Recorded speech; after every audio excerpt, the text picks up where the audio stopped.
Welcome to the grid for race one in what has to be said, still appalling conditions. It hasn't improved overnight. And it also has to be said that Ben and Tom Birchall are right on the back of the grid due to their poor performance, their first lap crash in the sprint race, which denotes and defines the grid. So here we are on the third row. Andy Peach and Charlie Richardson. They went well, but the conditions were bad, and it's not going to be any easier today.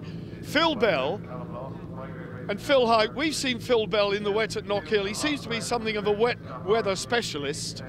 It remains to be seen whether he can go one better and move up onto the second row. Remember, the race result defines where the riders, the crews start for the following race. And of course, we've got race two coming up later in the afternoon. Hopefully the weather will improve. Moving now through to the second row, John Clark and Stuart Graham, local boys, well, from over the border in Ulster, but nonetheless, they've got a good following here. And as the only Irish crew represented in the race, they would dearly love to make it a podium here at Mondello. Roger Lovelock, Rick Lawrence, they're not getting used to getting on the second row. They like to be up the front. They certainly were at Silverstone. Fresh from a victory at Silverstone in extremely different conditions, it has to be said. And Rick Lawrence, always there, did his customary headstand for us after the Silverstone race. Going through to the sharp end now, we're going to go right up to the front row. Ben Holland and Lee Watson. It was them that Ben Birchall collided with on the first turn in the sprint race, but they kept going. They did really well, took the runner-up spot, never really looked back. But it was the reigning champion, or the current champion, the new champion, Tim Reeves and Greg Clues, who took the win here in the qualifying. They've been topping the leaderboard all through the weekend, fastest in practice, fastest in qualifying, pole position yet again. Tim Reeves and Greg Clues. It's about a 20-minute race, roughly 8 laps. It's going to be tricky, but great to watch. Have fun. Well, it might be great to watch standing trackside, but it's not going to be anything like pleasant if you're not in the top two, I can tell you, because there's still standing water all the way through. Phil Bell, Phil Hyde, Andy Peach, Charlie Richardson there, the number 4 L&W outfit. Tim Reeves, Ben Holland across the front row. You can see the uphill struggle they have to reach this first right-hander, and it's Roger Lovelock, number 49, Rick Lawrence, away they go. Everybody gingerly into this right-hander. Tim Reeves round the outside, cutting the nose off Ben Holland there. They've got to sort themselves out a little bit, and as I say, the spray further down the field is going to be really, really difficult. Ben Bygrave, number 74, with Paul Napton, formerly passenger with Janusz Remsi, and indeed Stuart Muldoon, holding down his third wheel and the back wheel of the bike, endeavouring to get it to grip. Tim Reeves in second, not able to do anything about that very, very quick Suzuki of Roger Lovelock. It's not about speed though, it's about track craft and being very, very wily. Alongside me, multitasking today, because not only did she serve her duty as a grid girl, but she's joined me in the commentary box. Carol McBride, first time this season you've not passengered, and I bet you're not sorry. No, I'm not actually. I'm pleased to be out in the weather conditions. Must be appalling out there. Visibility's got to be really bad. Makes it difficult, Carol, for the passenger to move about when it's wet. I mean, you can't really see where you're supposed to be. You can overcompensate, correct me if I'm wrong. Yeah, absolutely. Yeah, you just got to be really smooth and try and keep the traction on the back wheel, but obviously keep enough on the left to stop it from sliding around. So yeah, quite difficult. Well, if you're sitting at home thinking it looks slow, it's not slow. Television always does that to racing, but the conditions, I cannot overemphasize just how tricky it's going to be. And I have to say that at the start of the race, I described John Clark as the only Irishman out there. I did a disservice to Kyle Young. He's out there as well, another local man who rides in the Irish National Championship. And there is Kyle Young going through ahead of Gordon Chan. No, I bet you're not sorry, but what are the tactics going to be here, Carol? Just sit tight and let other people put their foot wrong? Yeah, I think so. I think, you know, you're going to sort of stay close to the person in front and yeah, watch to make sure that anybody's going to lose traction and then take advantage of that. Like say, out the front, you've got a clear visibility behind that. It's just anybody's guess, I think. Spray's just really, really bad. Well, you're one of 2 lady passengers out there, not should I say. Shelley Smith is riding with Greg Lambert, and Greg Lambert's regular passenger, Carl Schofield, is riding, would you believe, with our series promoter and organiser, Roger Body. Well, let's take a look then at the start. This is how Lovelock charged through the middle. He just got the grip all the way to the corner, got his nose in front. The other two were left standing. Further down the order, though, it was a very different kettle of fish. Yeah, this is Scott Laurie and James News going to the grid, and you can see the spray coming off the bikes. It's just like picking a line has got to be awful in conditions. That really gives you a good impression of what the actual drivers see in there and the passengers as well. Scott Laurie getting well and truly filled in, but oh, there's a tap on John Clark, and that slowed Scott Laurie just a little bit. Ben Bygrave and Paul Napton are now filling him in well and truly. Back to the front though. Roger Lovelock, Rick Lawrence, Tim Reeves, Greg Clues, they're getting away. Phil Bell and Scott Laurie side by side. You've got to be in front to see where you're going, but Phil Bell, we described him as a wet weatherman. He certainly does seem to go very well when the conditions are difficult. Yeah, he does. He really comes into his own in those conditions, doesn't he? You can see he's keeping ahead of Scott there nicely. Well, Scott Laurie, of course, having let his second place in the championship evaporate to nothing, really, after Silverstone, now relegated to third. But Tim Reeves has got his work cut out in the front. Andy Peach, Charlie Richardson ahead of John Clark, on board now with Andy Peach. The number 4 outfit we've so often said, carrying the 4, fourth in the race, fourth in the championship. It's number 4 all the way through the season for Andy Peach, but his supremacy in the number 4 slot is being threatened all the time. Let's see if anyone takes a bid at him round here. If anybody, it's going to be John Clark. Now Scott Laurie has got the better of Phil Bell. Is he going to wind in? What's going to happen at the front here, Carol? Come on. I think Tim's going to be looking for an advantage there, but I think they could be tripping each other up and possibly giving Ben a chance to pick up the third place. What I have noticed with Tim Reeves, and this is no reflection on Greg Clues' passengering skills because he's one of the best in the business, the sidecar wheel is only just on the tarmac, which means he's getting enough, or as much as he can on the back. Yeah, absolutely. I mean, as long as he's keeping that back wheel pinned down, he's getting the drive, that's all that's going to matter to Tim. So, and each passenger does it slightly differently, whatever works for the team and the driver. Ben and Tom Birchall there in short sporting Montgomery livery, a sister company to their normal sponsors, Mitchells of Mansfield. They've got an Irish arm, and that's reflected in the livery on the Yamaha. Oh, the wheel, look at Charlie's foot dragging the tarmac there. Sideways for Scott Laurie. It really is on the edge here. The limits of adhesion now, number 16, Ben and Tom Birchall. Can they carve their way through? World class or not, it's got to be tough for them. They can't see where they're going. Yeah, they can't, that's right. They've got all the spray to contend with behind, and they've got to be careful, you know, picking their way through those people. Well, John Clark hasn't given up, that's for sure. He's right there on the back of Scott Laurie. We're riding with Scott Laurie and James Need now. You can see the variety of tarmac surfaces here on the Mondello International Circuit. And the bike ahead getting away, but throwing up that plume of spray through the standing water. And it's Charlie Richardson's leg waving in the air, as much to say, get thee behind me, Scott Laurie. But they're closing. Scott Laurie throws it in sideways. Not the best way to go around the corner. No, you wouldn't have thought so, would you? Not in those conditions, but it seemed to have worked. Here we go then. At the front, Roger Lovelock still ahead. Tim Reeves seemingly finding no answer. You're quite right. Ben Holland and Lee Watson are as close now as they've ever been. Maybe they could sniff the second spot of the podium, but to do that, they've got to get past Reevesy. Ben Bygrave, number 74. Paul Napton.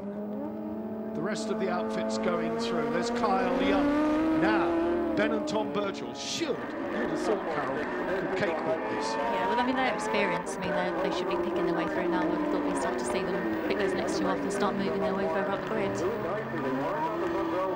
Talk about experience. These guys at the front, they've got about as much experience collectively as any of the crews out there.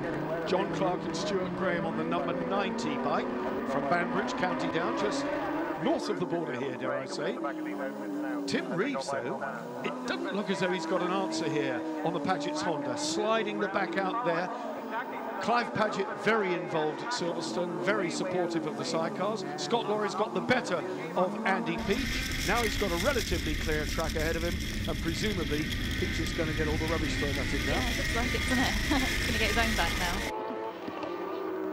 Still at the sharp end, Roger Lovelock and Rick Lawrence paddling their way round in these difficult conditions, up the inside, side by side, and that was a nudge. That was a nudge. Yeah. Tim Reeves doesn't take any prisoners, absolutely barged his way through. Roger Lovelock pushed sideways, and once the tyres had let go, there was no way back, so they're now second. Yeah, he did well to hold that, actually. Once they go past that lock, they pretty much go around 360, so he did well there. Just about on the limits of it, I would have thought. Yeah, but they're still there in second place. He hasn't given up. They're not known for giving up. What it did do was drop them back into the clutches a bit more. But look, that is rain you're seeing, falling rain. In fact, it's torrential rain. And my thoughts go out to the poor cameraman as well, standing around the circuit in this lot. Just about everybody has got a thorough soaking here at Mondello Park, and it keeps on raining. Tim Reeves now in control, I have to say. I think you're looking, unless misfortune befalls any of them, I think you're looking at the podium. But it has to be said that it won't be fun for anybody out there. And drawn into the closing stages now of this race. Oh, now Andy Peach has gone. He's spun it completely. He's beached it. They're in the gravel. That's going nowhere, Charlie. You're wasting your time pushing, mate. It's on its belly. A shake of the head from Andy. He knows that his race is run. There's absolutely no traction because it's sitting on the belly pan. Paddling their way now. Look at the spray and the dripping water coming off that outfit. The leathers aren't exactly waterproof, are they? No, they're not. They'll soak up the moisture quite easily, and they'll get heavier and heavier. That water there looks awful, doesn't it? Almost look like an aquaplane on that. Well, you might think that the driver's going to stay dry in there, but of course he's got it all thrown up underneath. Yeah, he gets all the spray up from the fairing, up from the handlebars a lot, and in these conditions quite a lot of them will suffer from visibility where the visor will steam up, etc. So yeah, they've got that to contend with as well. Ben and Tom Birchall, number 16. Gordon Shan, Colin Smythe, both Isle-of-Man TT regulars, and that's where the experience comes in. Shandy knows his way around a tricky circuit, and again you saw Colin there just doing enough to keep the sidecar wheel down and yet giving all the grip he needs to the rear. Similarly, a bit of a shake of the head from Ben Holland as they came through there. Lee Watson just about in the optimum position. Scott Lorry, James Neve, then it's John Clark, then it's Phil Bell and Phil Hyde, then Ben Bygrave and Paul Napton. They still haven't given up though, Carol, have they? I mean, you've got to give credit to Roger Lovelock. Yeah, absolutely. He's still trying there, isn't he? But I think Ben might be closing on him a little bit there. Yeah, well, it's not a done deal at the moment. It's certainly not a done deal. Scott Lorry still ahead, up to 4th place. That's the best he's going to do, I suspect. John Clark and Phil Bell have tussled and fought all the way through this race. But here's our race leader, number 77, Tim Reeves, paddling around. Roger Lovelock still just about 2.5 seconds adrift. And we're on board now. Can we see Reeves up the road? We can't see a fat lot. Just about round the corner at the end of the straight there. At least there's not the spray. These guys at the front are getting a better ride of it. Yeah, they are. Definitely are. You can see their visibility is quite good, isn't it, on Roger's side? Would this be more tiring, or is it more tiring when it's hard and dry and fast? It's more tiring when it's dry, because you're moving around more on the bike. But in the wet, you've just got to really be smooth, and so, like I said earlier, keep it pinned on the back wheel, make sure you get that grip there. Well, great stuff. They've given us a display. They had to fight for it for the first few laps, it has to be said.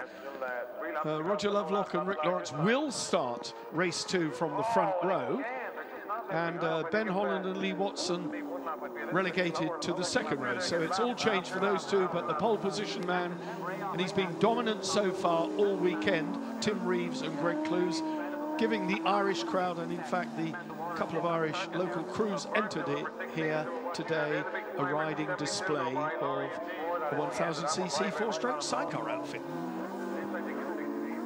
They seem to have settled, these two. Yeah, they do, don't they? I think they're just going home for a safe finish. Well, they need the points, that's for sure. I think they're going to have to look towards 2012 for an improvement on their championship position. It was looking rosy this year, but they've slipped down the order just a little bit. Number 46, Kyle Young, who put in one of the performances actually at Snetterton. We saw him on the one and only other occasion that he rode in this championship. Ben Holland, Lee Watson. And now Tim Reeves has stretched that gap to something approaching 4 seconds. In fact, Roger Lovelock slipping back just a little bit now. Not exactly into the clutches of Ben Holland, but certainly further down the order.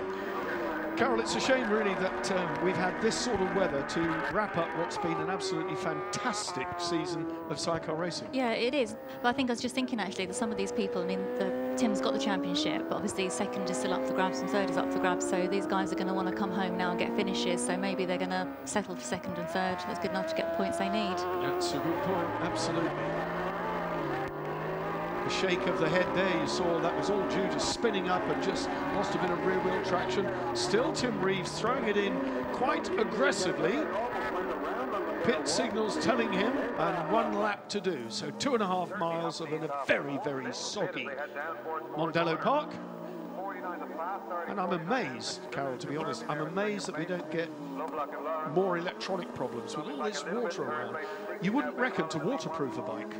No, I mean, I guess some people do spray a bit with WD, etc. But yeah, you think you get more electronic problems, wouldn't you? Still, they're running. The top 3 certainly running, and you're looking at the 3rd place on the podium man now. 4th place for Scott Lorry and James Neve. I think we both agreed there that he's settled for that. There's little to be gained by throwing caution to the wind and chasing after Ben Holland. Kyle Young doing a good job. Wonder if they'll be running in the full championship next year. Gordon Shand and young Steve Kershaw. And Rob Wilson.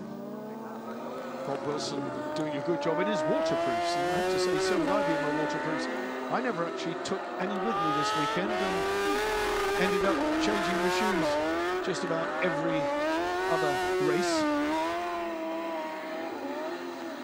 Well, a few words from you on the last lap, Carol. What do you think? Conditions not good. Obviously, this is not a true test of sidecar racing, surely. No, it's not. So you don't really get a true inspection of what the what happens on the bike, what the passenger's doing in the wet conditions is completely different to the dry.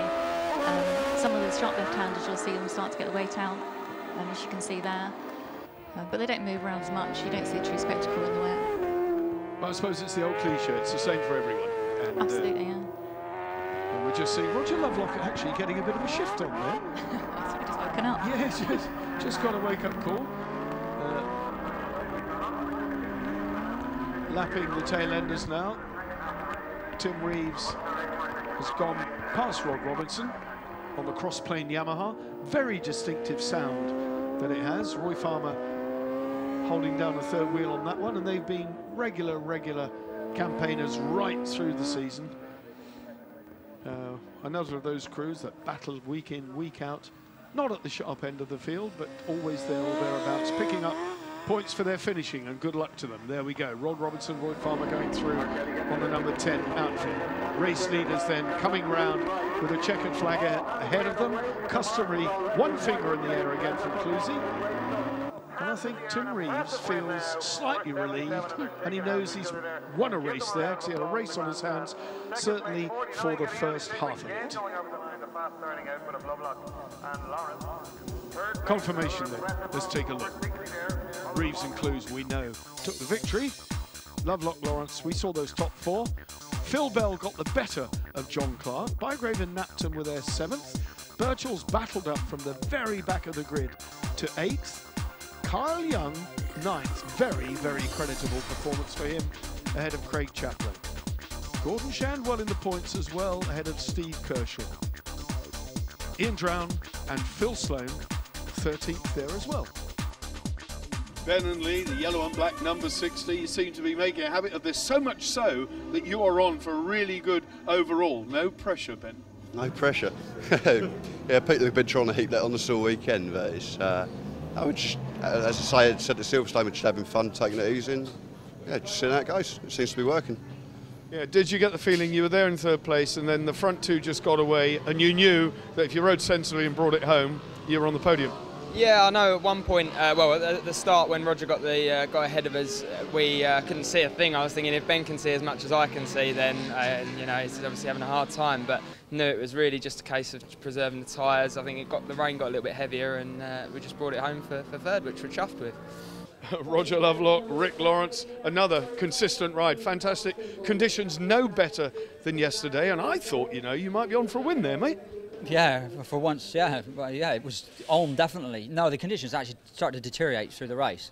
The rain was starting to get a bit heavier, but you know, we had the old shot in the first corner first, and I thought, yeah, we're on here. I had a funny feeling that Tim was going to be prowling pretty much, you know, but no, fair play to him. He came past us. We had a bit of a coming together on the right-hand corner down the back there, but it was, yeah, fair dues to him. We kept it in a straight line, and we sort of brought it home in second place, which was good. Rick, when you get a start like that, you can see everything, but the moment you get filled in with spray, it really makes the job hard. Yeah, it does. I mean, we were discussing before, you know, get at the front and try and keep the invisibility good, which was, yeah, it was a bit slippery out there, a bit skittish, and I say we had a bit of a moment out the back there, lost a bit of drive, and Tim was up the inside of us, and then a bit of a coming together. We'd kept after him for a while, kept him there or thereabouts, and then towards the end kind of drove the race to bring it back rather than end up in the kitty litter somewhere off the track, because it was pretty treacherous out there towards the end. Tim and Greg, another great win. One more race, Tim, and then you really round off your 2011 season in style. A win looks on the cards for you again, I think. It's never over, Barry, is it? Till that checker flag comes out, anything can happen, can't it? The two lads are going well behind us. We had a bit of a battle with Roger there. He got a flyer and we had to push quite hard to get by him. Yeah, it's good. It's just a shame the weather's so miserable, really. If it was nice and sunny, I'm sure we'd have had a fantastic weekend. Not that we haven't, but yeah, I'm over the moon. It's good to get another win, and hopefully we can round the season off with another one. But there's still 8 more laps of hard racing to do, so fingers crossed. Tim, we've spoken throughout the season about the standard of the riders in this championship, and I think I've seen a lot of improvement further down the field. Oh yeah, it's brilliant, isn't it? This year's really excelled for the young lads. You know, there's Ben Holland and Ben Bygrave and Craig Chaplow and Roger's, you know, I know Roger's not one of the younger ones, he's more of the stalwart, but he's sort of come on as well, hasn't he? And it's racing with quick blokes brings you on, and I learnt that when I was their age, learnt from Steve Webster, and for them to race against me and Ben Birch every weekend, it's just going to bring them on, and it just shows that, you know, by someone putting a good championship together and a good bit of funding, it can bring the sport on leaps and bounds, and it's what the sport needs, young faces, so hopefully it'll carry on next year. Well, I've taken the opportunity of this brief spell of dry weather. I say dry, the rain has stopped at least. Fantastic, fantastic racing here. The final race in the 2011 Eastern Airways British F1 Sidecar Championship takes place after the break. It's going to be good. Can the Birchells bring it farther up the grid and have a respectable finish to their season here in Mondello? Join us again after the break.